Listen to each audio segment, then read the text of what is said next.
രോഗസൗഖ്യ പ്രാർത്ഥനയുടെ സമയമാണ്.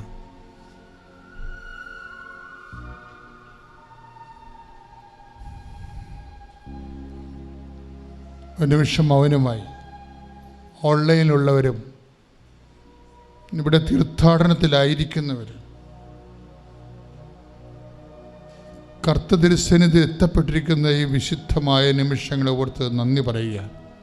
സ്തുതിക്കട്ടെ, സ്തുതിക്കട്ടെ. ഹല്ലേലൂയ, ഹല്ലേലൂയ, ഹല്ലേലൂയ, ഹല്ലേലൂയ, ഹല്ലേലൂയ, യേശുവേ ആരാധന, ആരാധന, ആരാധന, ആരാധന. ഹല്ലേലൂയ, ഹല്ലേലൂയ, ഹല്ലേലൂയ, ഹല്ലേലൂയ, ഹല്ലേലൂയ. കർത്താവേ, നിന്റെ ഉന്നതമായ നാമത്തിന് സ്തോത്രം ചെയ്യുന്നു. കർത്താവേ, നിന്റെ വിശുദ്ധ പൗരോഹിത്യത്തെ മഹത്വപ്പെടുത്തണമെന്ന് പ്രാർത്ഥിക്കുന്നു. കർത്താവേ, സഭയിലുള്ള സാന്നിധ്യം പ്രകടമാക്കണമേ. ആ സാന്നിധ്യം ഓരോ മക്കൾക്കും സംലഭ്യമാക്കണമേ. കർത്താവേ, നിന്റെ തിരുമുറുപാർന്ന വലതുകരം, അണിപ്പെടുതാർന്ന അത്ഭുതകരം ഓരോ മകന്റെ മേലും മകളുടെ മേലും വയ്ക്കണമേ എന്ന് പ്രാർത്ഥിക്കുന്നു. ശ്രദ്ധിക്കട്ടെ.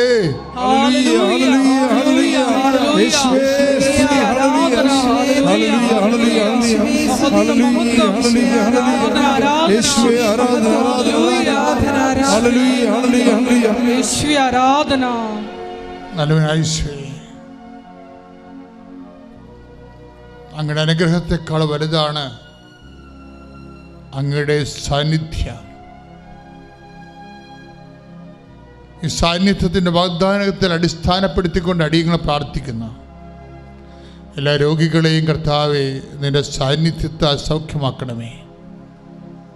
നിന്റെ അണിപ്രതാർന്ന വലതുകരം, തിരുമുറുവാർന്ന അത്ഭുതകരം ഉദരരോഗികളുടെ മേൽ വെക്കണമെന്ന് പ്രാർത്ഥിക്കുന്നു. കർത്താവേ, അങ്ങയുടെ അണിപ്രതാർന്ന വലതുകരം, തിരുമുറുവാർന്ന അത്ഭുതകരം ശ്വാസകോശങ്ങളുടെ രോഗികളുടെ മേൽ വെക്കണമെന്ന് പ്രാർത്ഥിക്കുന്നു. കർത്താവേ, ഉദരരോഗങ്ങൾ, ക്യാൻസർ രോഗങ്ങൾ, ശ്വാസകോശ രോഗങ്ങൾ, ഹൃദയരോഗങ്ങൾ, കരൾ രോഗങ്ങൾ കർത്താവിൻ്റെ രക്തത്താൽ കഴുകപ്പെടട്ടെ. ശ്രദ്ധിക്കട്ടെ, ശ്രദ്ധിക്കട്ടെ.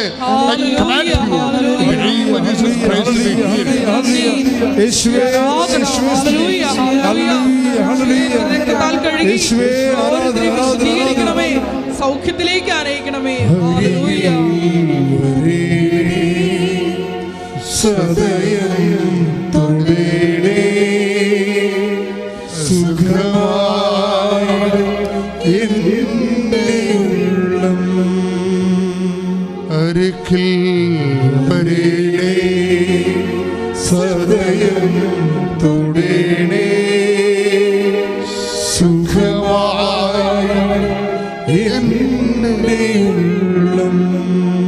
കർത്താവേ, നിന്റെ തിരുമുറുപാർന്ന വലതുകരം, ആണിപ്പെടുതാർന്ന അത്ഭുതകരം നടുവേദനയുള്ളവരെ സ്പർശിക്കണമേ. കർത്താവേ, നടുവിന് ബെൽറ്റ് കെട്ടിക്കൊണ്ട് നടക്കുന്നവരെ സ്പർശിക്കണേ. കർത്താവേ, കുരിഞ്ഞോ നിവരാനോ കിടക്കാനോ തിരിയാനോ അറിയാനോ പറ്റാതെ അസ്ഥികളുടെ വേദനകളും ദ്രവിപ്പുള്ളവരെ സ്പർശിക്കണമേ. യേശു ക്രിസ്തുവിന് ഉന്നതമായ നാമത്തിൽ അസ്ഥിരോഗികളും അസ്ഥിക്കുഴകളും വിഷമമുള്ളവരും വേദനിക്കുന്നവരും നടുവേദനയുടെ രോഗികളും ഈ നിമിഷം യേശുനാമത്തിൽ സൗഖ്യമാകട്ടെ. ശ്രദ്ധിക്കട്ടെ.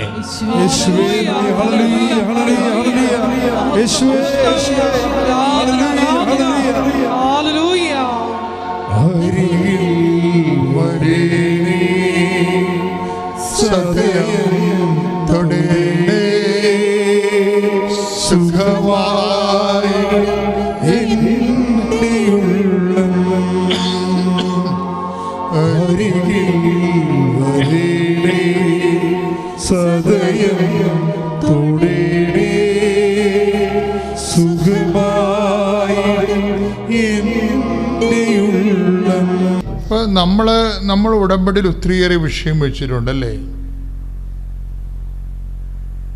ഇപ്പോൾ ഉടമ്പടിയിൽ വെക്കാതെ തന്നെ ചില കാര്യങ്ങൾ, വെക്കാത്ത കാര്യങ്ങൾ അവർ പിന്നീട് ഉടമ്പടി ചെയ്യണത്. ഇപ്പം കഴിഞ്ഞ ദിവസങ്ങളിൽ ഒരു സഹോദരി ഇവിടെ വന്നായിരുന്നു. എനിക്ക് ആ സാക്ഷ്യം ഭയങ്കരമായിട്ട് ഇഷ്ടപ്പെട്ടായിരുന്നു. എന്താ പ്രശ്നം വെച്ചാൽ അവിടെ വിഷയം അവർ ജസ്റ്റ് കൃപാസനം വിസിറ്റ് ചെയ്യാൻ വേണ്ടി വന്നതാണ്. വിസിറ്റ് ചെയ്യാൻ, അതായത് പോകുന്ന വഴിക്ക് ഈ വഴിക്ക് ഇതിലെ പോകുമ്പോൾ അവർ ഇതിലൂടെ ഒന്ന് കയറിയതാണ്. എന്നുവെച്ചാൽ ആൾക്കാരൊക്കെ ഇവിടെ പ്രാർത്ഥിക്കുന്നത് കേട്ട് കയറിയതാണ്. കേട്ട് കയറി അമ്മയുടെ മുമ്പിൽ വരുമ്പോൾ സ്തുതികട്ടെ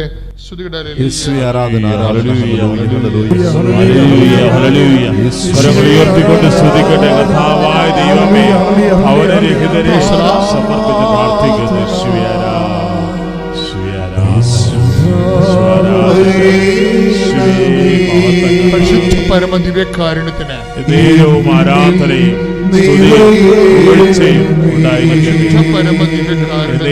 ആരാധനയും സ്തുതിയും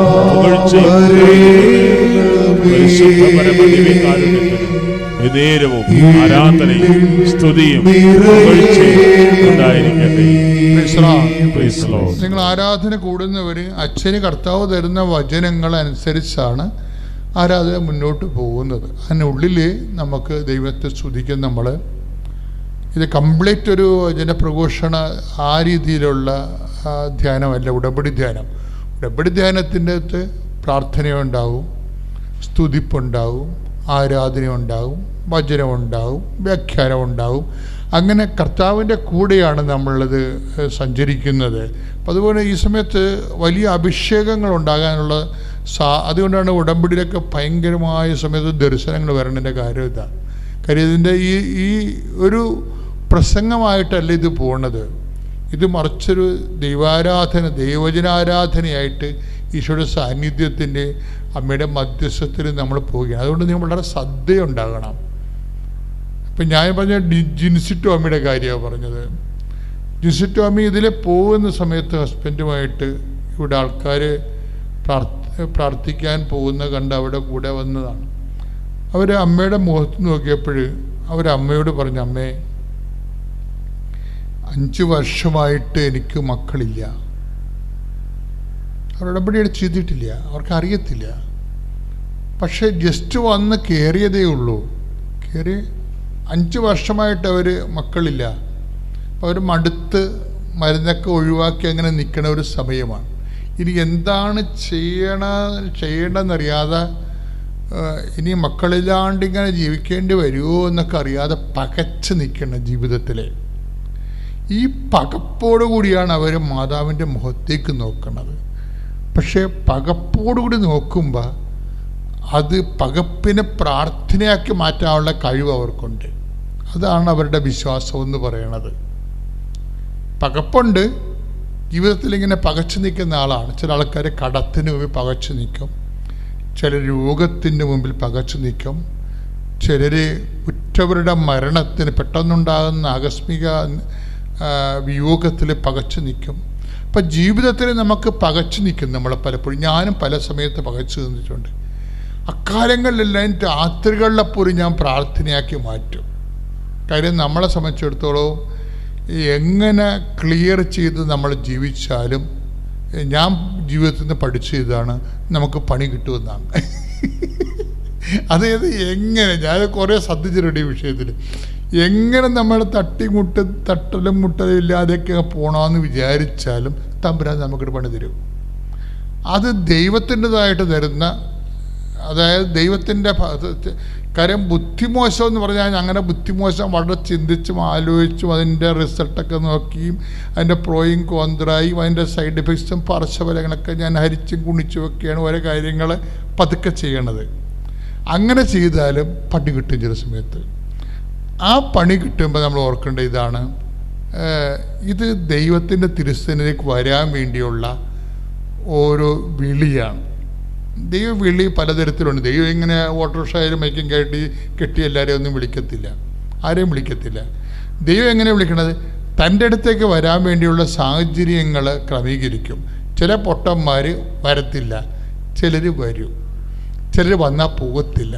ഇങ്ങനെയൊക്കെയാണ് ദൈവത്തിൻ്റെ ദിവസത്തിന് ആൾക്കാർ വ്യാപരിക്കണത്. ചിലർ എന്തെല്ലാം പ്രശ്നമുണ്ടെങ്കിലും വരത്തില്ല, വരാൻ തോന്നത്തില്ല. കാര്യം അവർക്ക് അങ്ങനെ ഒരു പ്രത്യാശയില്ല, അങ്ങനെ ഒരു വിശ്വാസമില്ല. ഇപ്പം ജെൻസിറ്റോമിയുടെ വിഷയം എന്താണ്? അവളുടെ വന്ന് മാതാവിൻ്റെ മുഖത്ത് നോക്കിയാൽ മാതാവിനോട് പറഞ്ഞ, അമ്മേ 5 കൊല്ലമായിട്ട് എനിക്ക് മക്കളില്ല, ഇനിയിപ്പോൾ എന്താ ചെയ്യേണ്ടതെന്ന് എനിക്കൊരു ഐഡിയയും ഇല്ല, അമ്മ എനിക്ക് കുഞ്ഞിനെ തരണം. That's okay.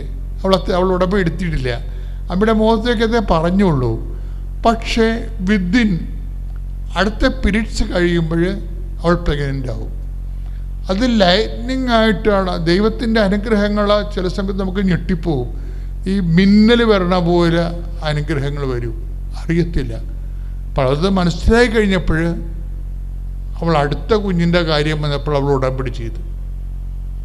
അടുത്ത ആ ഒരു കുഞ്ഞിനെ പ്രസവിച്ച്, അമ്മ കൊടുത്ത കുഞ്ഞിനെ പ്രസവിച്ച് കഴിഞ്ഞിട്ട് അവൾ വീണ്ടും അപ്പോൾ പിന്നെ ഉടമ്പടി ചെയ്ത് വെച്ചും കാര്യം ആദ്യം കിട്ടിയ കുഞ്ഞിനെ പെൺകുഞ്ഞായിരുന്നു.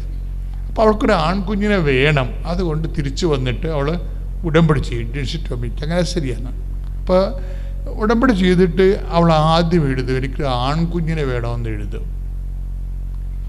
അതാണ് എൻ്റെ രീതികൾ പോണ രീതി നോക്കണം. അപ്പോൾ അവൾക്ക് ആദ്യം ഉണ്ടായിരുന്ന ഫെയ്ത്തിനേക്കാളും കുറച്ചുകൂടി ഫെയ്ത്തും വിശ്വാസവും പ്രത്യാശയും ജനസിയിൽ വളർന്ന്. എന്താണ്, ഞാൻ വെറുതെ ചോദിച്ചപ്പോൾ അമ്മ എനിക്ക് കുഞ്ഞിനെ തന്നു. അപ്പം ഞാൻ എന്താ ചെയ്യണത്? ഇനി ഞാൻ അമ്മയോട് ഞാൻ ആൺകുഞ്ഞിനെ തന്നെ പെർട്ടിക്കുലറായിട്ട് ചോദിക്കും. അതിന് ഇനി ഞാൻ പ്രസവിച്ച് കഴിയുമ്പോൾ പെൺകുഞ്ഞായി പോവുക ആൺകുഞ്ഞായി പോവുക അതിനെക്കുറിച്ച് ബോധമില്ല. കാര്യം ഇക്കാലങ്ങളിൽ എല്ലാവർക്കും പണ്ടത്തെ കാലമല്ലേ, ഞാൻ നേരത്തെ പറഞ്ഞ പോലെ ജെൻഡർ ഇക്വാലിറ്റിയുടെ കാലമായത് കാരണം എല്ലാം ദൈവദാനമാണെന്ന് മനസ്സിലാക്കും. പണ്ട് പെൺകൊച്ചുങ്ങളാണെന്ന് വെച്ചാൽ ദൈവദാനമാണെന്ന് മനസ്സിലാകത്തില്ല. ഇന്ന് മനസ്സിലാക്കി. ഇതാണ് ഞാൻ മനുഷ്യത്വം വളരണം എന്ന് പറഞ്ഞതിൻ്റെ കാര്യം. ഇതാണ് മനുഷ്യത്വം കാലത്തിനൊപ്പം വളരുന്നു. എങ്കിലും ഒരു പെൺകുഞ്ഞുള്ള വീട്ടിൽ ആൺകുഞ്ഞുണ്ടാകണത് ഒരു ബാലൻസ് കീപ്പിംഗ് ആണ്. എല്ലാ കാര്യങ്ങൾക്കും ഒരു ബാലൻസ് കീപ്പിംഗാണ്. അപ്പോൾ അവളത് ചോദിച്ചു, എനിക്കൊരു മകനെ വേണം. അപ്പോൾ അമ്മ ഉടമ്പടി എടുത്തു കഴിഞ്ഞപ്പോൾ ഉടമ്പടിയുടേതായിട്ട് അമ്മ കൊടുത്തിരിക്കുന്നത് ആൺമകനെ തന്നെയാണ് കൊടുത്തിരിക്കുന്നത്. ഈ 2 കുഞ്ഞുങ്ങളെയും കിട്ടിക്കഴിഞ്ഞാൽ അവൾ രണ്ടാമത് സാക്ഷ്യം പറയാൻ വേണ്ടി വരണത്. ദാറ്റ് മീൻസ് ഉടമ്പടിയുടെ ഒരു റേഞ്ച് ഇതാ. അപ്പം ഞങ്ങളിപ്പോൾ ഇങ്ങനെ ഇത് വിശദീകരിച്ച് എല്ലാ ദിവസവും തന്നെ 10ഉം 15ഉം ഒക്കെ സാക്ഷ്യങ്ങൾ വരും. അതിൽ ഒത്തിരി സാക്ഷ്യങ്ങൾ നമുക്കിതുപോലെ വ്യാഖ്യാനിക്കാൻ പറ്റുന്ന സാക്ഷ്യങ്ങളായിരിക്കും. വ്യാഖ്യാനിക്കാൻ പറ്റണമെന്ന് പറഞ്ഞാൽ എന്താ ഉദ്ദേശിക്കുന്നത്? നമ്മൾ ആദ്യം പറഞ്ഞ വചനമാണ്. അതായത് ഗലാത്യർ 3:22. ഒന്നിന് വായിച്ചുള്ളത്, എന്നാൽ യേശുക്രിസ്തുവിലുള്ള വിശ്വാസം വഴി വിശ്വാസികൾ വാഗ്ദാനം പ്രാപിക്കേണ്ടതിന് എല്ലാവരും പാപത്തിന് അധീനരാണെന്ന് വിശുദ്ധ ഗ്രന്ഥം പ്രഖ്യാപിച്ചു.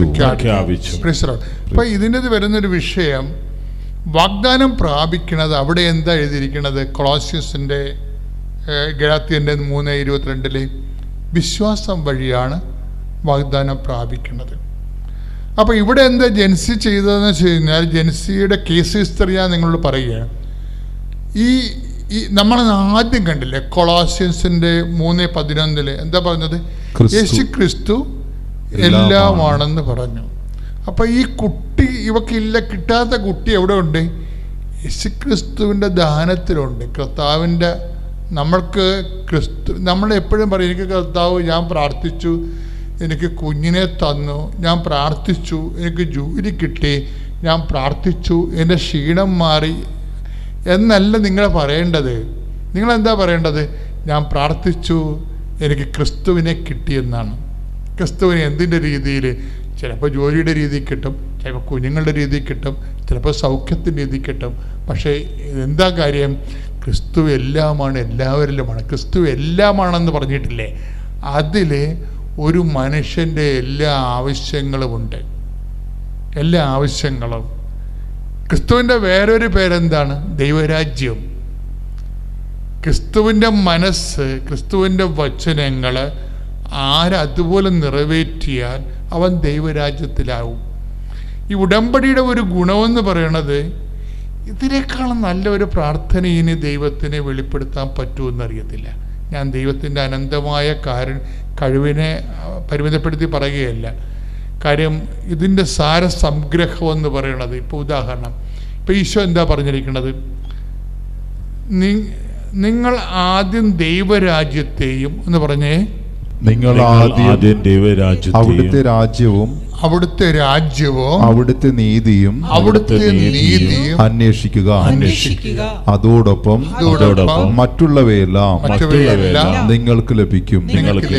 അതെന്താ? അത് ആദ്യം, അതായത് ഇപ്പൊ നമ്മുടെ മത്തായി ശ്ലീഹയുടെ സുവിശേഷം ഉടമ്പടിയുടെ ഒരു ഭയങ്കര ആക്സ് വേർഡാണത്. അക്ഷമായിട്ടുള്ളൊരു വചനമാണ്. എന്ന് വെച്ച് കഴിഞ്ഞാൽ നിങ്ങൾ ഇപ്പോൾ 6:33, 32 പ്രധാനപ്പെട്ട വചനങ്ങളാണ് ഇതിൻ്റെ.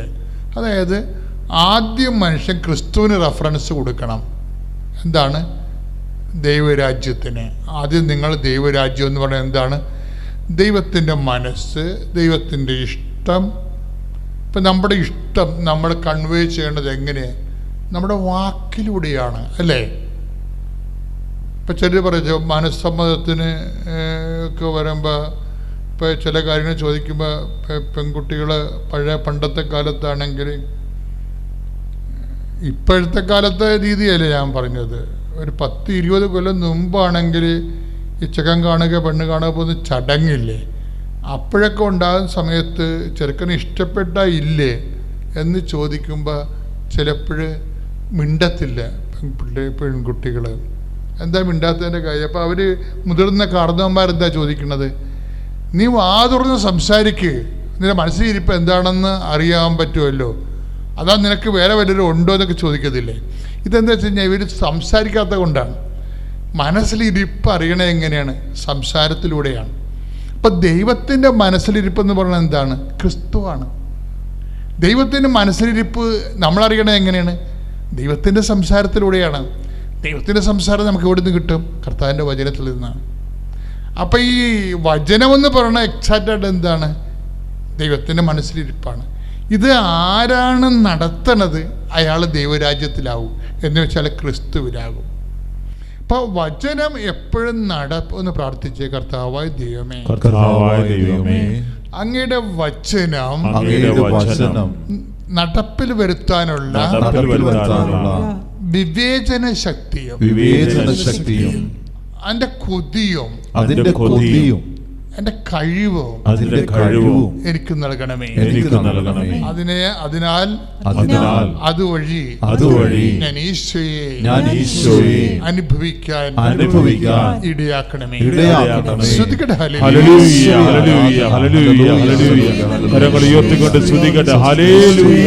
യേശുവേ ആരാധന, യേശുവേ നന്ദി. കർത്താവേ, ഞങ്ങൾ അങ്ങേ സ്തുതിച്ച് പ്രാർത്ഥിക്കുന്ന കർത്താവേ, കർത്താവേ അങ്ങേ അറിയാൻ, അങ്ങയുടെ വഴികൾ അറിയാൻ കർത്താവേ, ഉടമ്പടിയിലൂടെ കർത്താവേ അവിടുത്തെ സാന്നിധ്യം ഞങ്ങൾ കൂടുതൽ ജീവിതത്തിൽ അനുഭവമാക്കാൻ കൃപ ചൊരിയണമേ.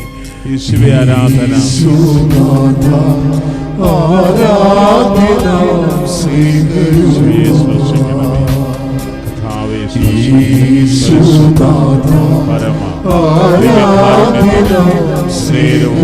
ആരാധനയും സ്തുതിയും